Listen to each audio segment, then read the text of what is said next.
Hey guys, I'm Stuart Oliver and I am here today to talk to you about failure. I've been a failure. You've been a failure. Don't try and deny it. Everybody's been a failure at some point in their life. It's a natural thing that has happened numerous times in our lives, and if you say that you have never been a failure, then you are a liar. And a bad one at that. It's a natural part of our conditioning that we are born to fail at least a few times in our lives. And you know what? That's okay.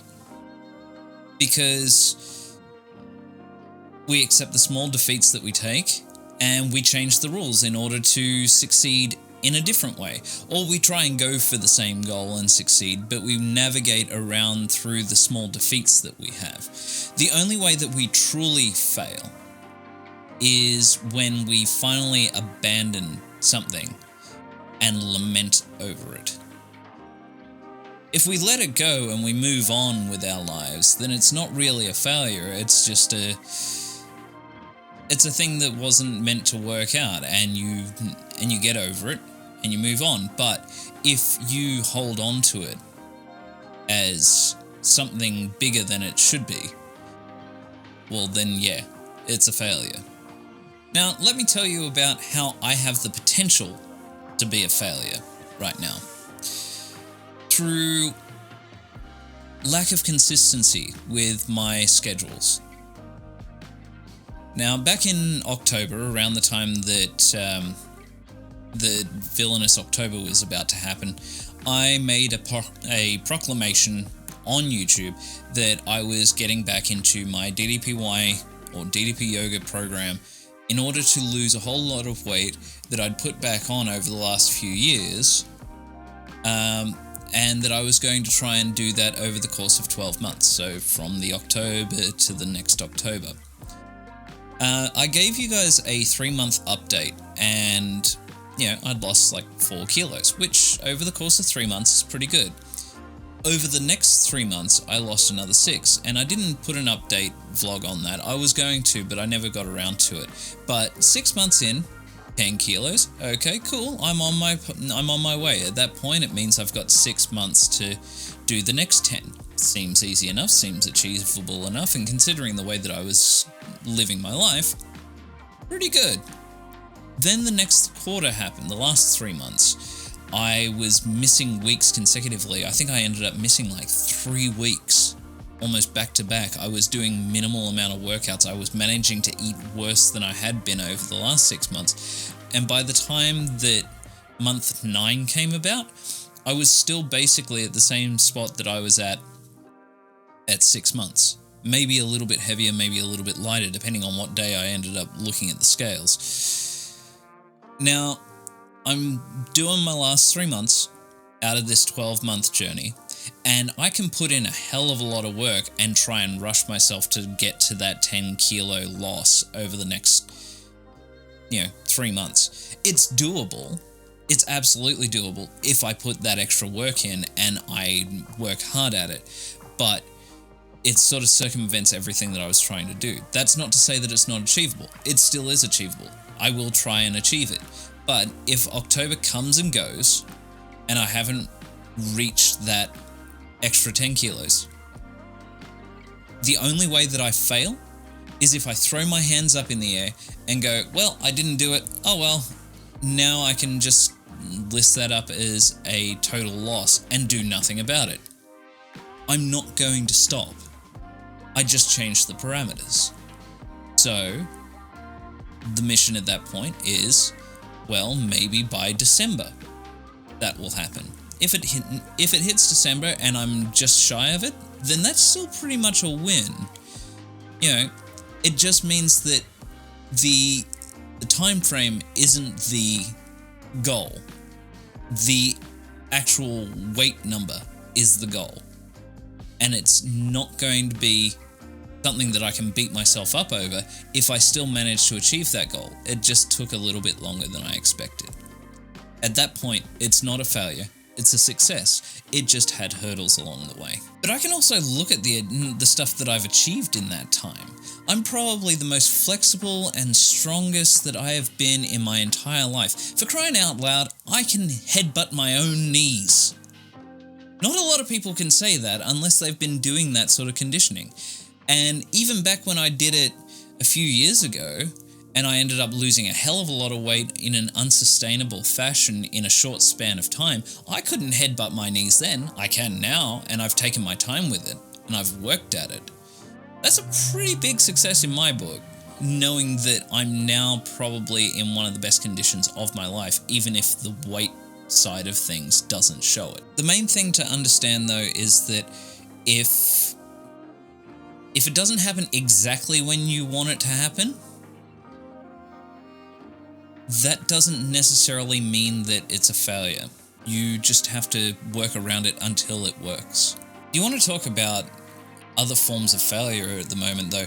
Australia and Sydney, specifically, like where I live, is filled with people that are feeling hopeless and like they're failing their families because they can't provide for them properly, or they're failing their friends because they can't be around them to support them physically in the same space. Even just doing normal everyday stuff, they turn around and they look at the fact that they can't do it and they see it as a failure.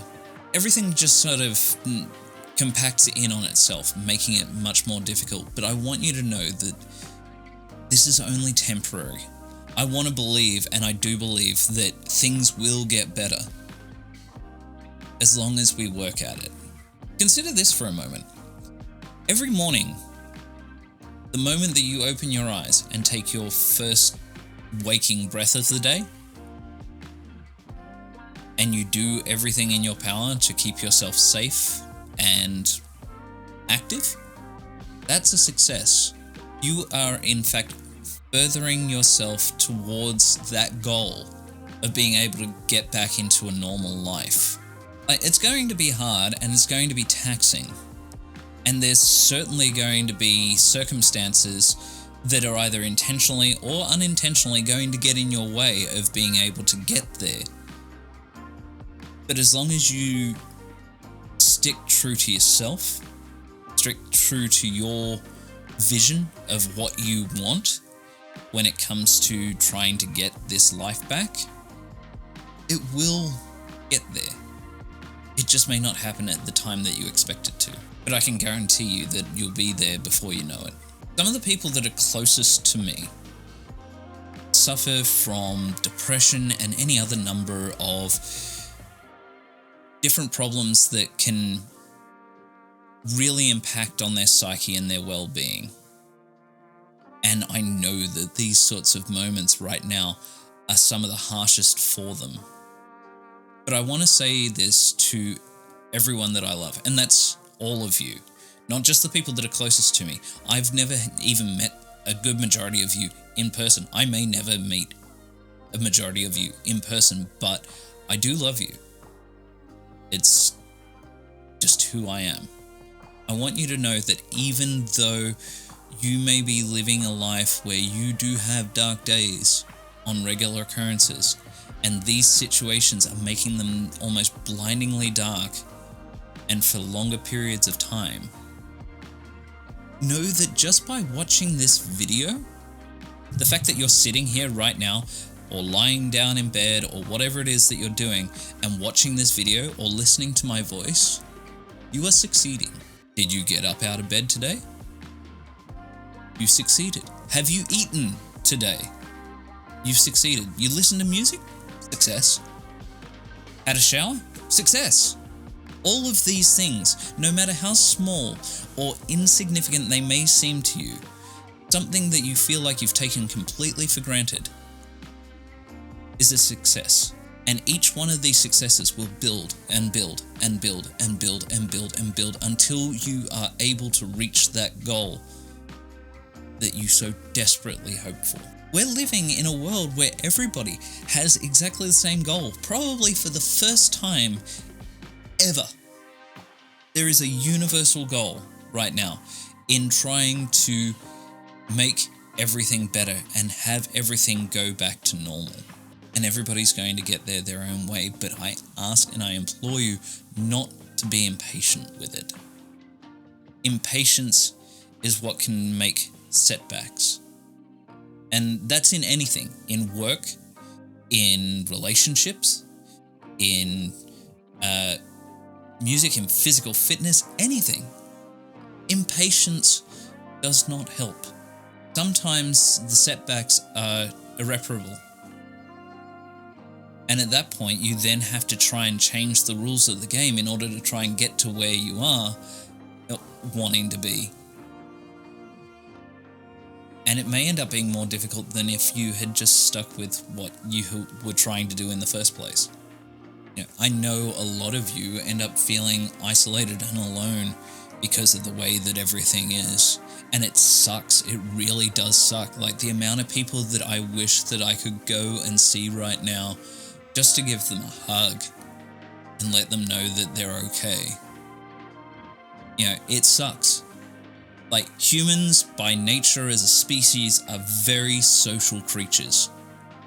The one difference that we have right now, though, is the fact that compared to any of the dark days that have been anything like this in the past, we actually have the technology, as limited or as, rudimentary as it is, to be able to still have direct contact with someone, even if you're not sharing the same breathing space as them.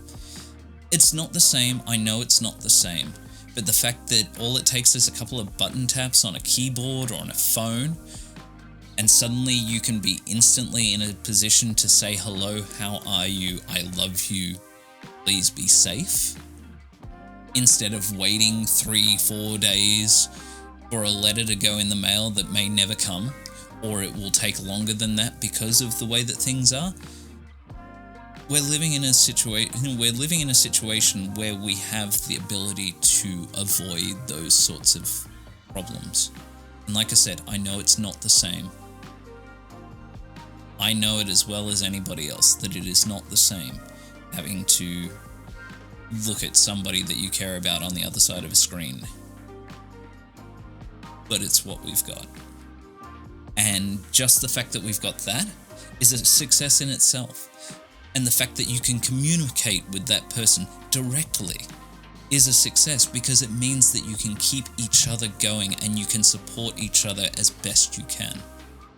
We have to work within our own limits and our capabilities.